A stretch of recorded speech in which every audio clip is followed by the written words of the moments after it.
দুর্ভাগ্য বাংলাদেশে জাহাজ নাই, যে জাহাজে করে হাজিরা যাত্রা যাবেন আবার ফিরে আসবেন, এই মানের জাহাজ বাংলাদেশে নাই। পবিত্র হাদিস শরীফে আছে, হজ্জাতুল মাবরুর লাইসা লাহু জাযা ইল্লাল জান্নাহ, যার হজ আল্লাহর দরবারে কবুল হয়েছে সে হজের বদলা জান্নাতুল ফেরদাউস। আপনারা এইরকম একটা মহান ইবাদতের জন্য সৌদি আরব রওনা হতে চলেছেন। আমরা আপনাদেরকে স্বাগত জানাই। এবং হজে যদি আপনারা যারা হজে যাব, তারা যদি লম ইয়াফসুক ওয়া লম ইয়ারফুস রাজাকা ইয়াউমিন ওয়ালাদাতু উম্মুহু, আমরা যদি অশ্লীল কাজ পাপাচার থেকে বিরত থাকতে পারি, তাহলে আমরা হজ থেকে ফিরব সদ্য প্রসূত ছোট বাচ্চার মতো হয়ে। এরকম একটা মহান ইবাদতের জন্য আমরা দাবিত করছি। আমি গণপ্রজাতন্ত্রী বাংলাদেশ সরকারের মাননীয় প্রধান উপদেষ্টা মহোদয়ের প্রতি কৃতজ্ঞতা জানাচ্ছি। তিনি সবসময় হজের ব্যাপারে আমার কাছে আপডেট জানতে চান, দেখা হলেও বলেন অথবা ট্যাক্স দিয়ে তিনি আমার কাছে জানতে চান কি প্রবলেম। শেষে একবার বলেছেন, the whole government is with you in this matter. কোন অসুবিধা থাকলে তুমি আমাকে বলো কি করতে হবে। এবং এই কিছুক্ষণ আগে 4টায় আমরা লাভবাহিক মোবাইল অ্যাপস উদ্বোধন করে আসলাম।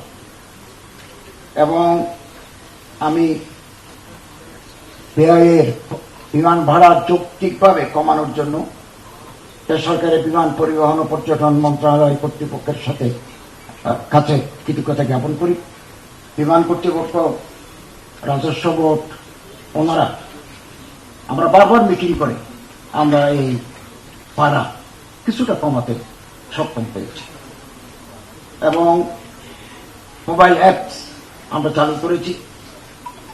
এবং আগামী দিনে হজ ব্যবস্থাপনায় ইতিবাচক পরিবর্তন আসবে ইনশাআল্লাহ। আপনারা জানেন, আমি সৌদি আরবের কিংডম অব সৌদি আরবিয়ার হুজুরুল হজ ওয়াল উমরাহ ডক্টর তৌফিক ফৌজানের সাথে বেশ কয়েকবার বৈঠক করেছি। পানির জাহাজে হাজি নেওয়ার জন্য আমি আমার কাছে প্রস্তাব করেছি, তিনি সম্মতি জ্ঞাপন করেছেন।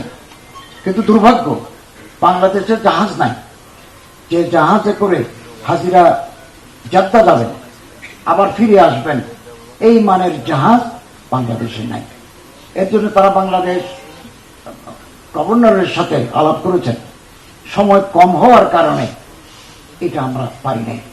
তবে এবার হজ সম্পন্ন করে আসার পর আমরা আবার শুরু করব পানির জাহাজে, যাতে কিছু সংখ্যক হাজিকে হজে পাঠানো যায়, এই ব্যবস্থা আমরা আবার আন্তরিকভাবে চেষ্টা করব। এবং সারা দুনিয়ার জন্য সৌদি গভর্নমেন্ট প্রতি এজেন্সির জন্য 2000 করে হাজি নির্ধারণ করেছে। আমি সৌদি মন্ত্রীকে অনুরোধ করেছি 250 করার জন্য, 500 করার জন্য। তিনি আমাকে বললেন যে 1000 করলাম ফর দিস ইয়ার অনলি, আগামী বছর থেকে আপনার প্রতি এজেন্সি পিছনে 2000 করে হাজি লাগবে। লিড এজেন্সি করে আপনারা এটা করতে পারেন। আর 20-25 হাজার হাজি একসাথে হজে যান, ওনাদের সার্ভারও কাজ করে না। সারা বিশ্বের 57টা মুসলমান দেশ, মুসলমান দেশের বাইরেও মুসলমান দেশের হাজিরাও আছেন, অনেক সময় সেটা কাজ করে না। এবং এতে কিছুটা দুর্ভোগ দেখা দেয়। এবং আমরা